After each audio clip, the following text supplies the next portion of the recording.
เอาทีมงานมากินข้าวเช้านี่นะกินน้ำมอน้ำตกนี่โอ้ม่วนหลายเสียน้ำตกนี่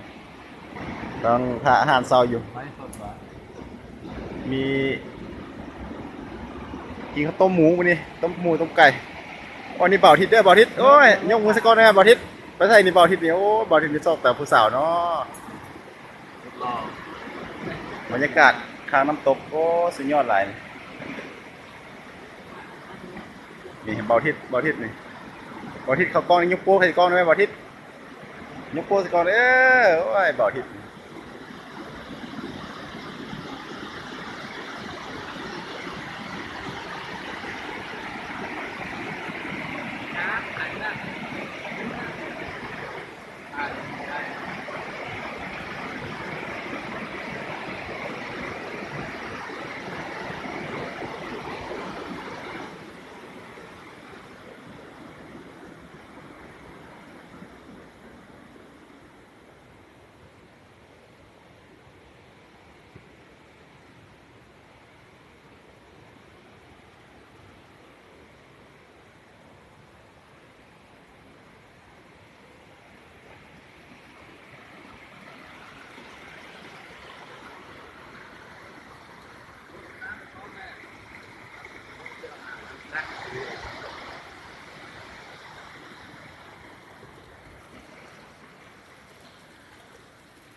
บรรยากาศธรรมชาติ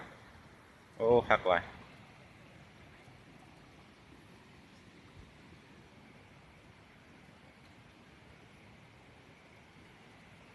บ่อทิศนี่โอ้เลาะดีหลายบ่อทิศนี่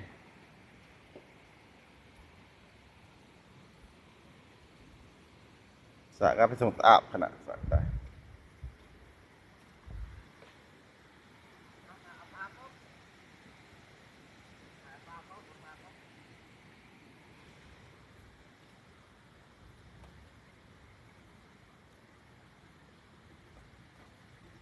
โอ้ปลาตัวใหญ่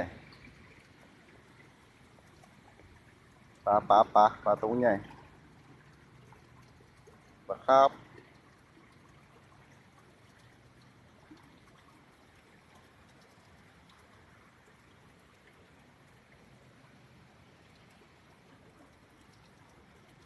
อันที่มาถ่ายรูปมาได้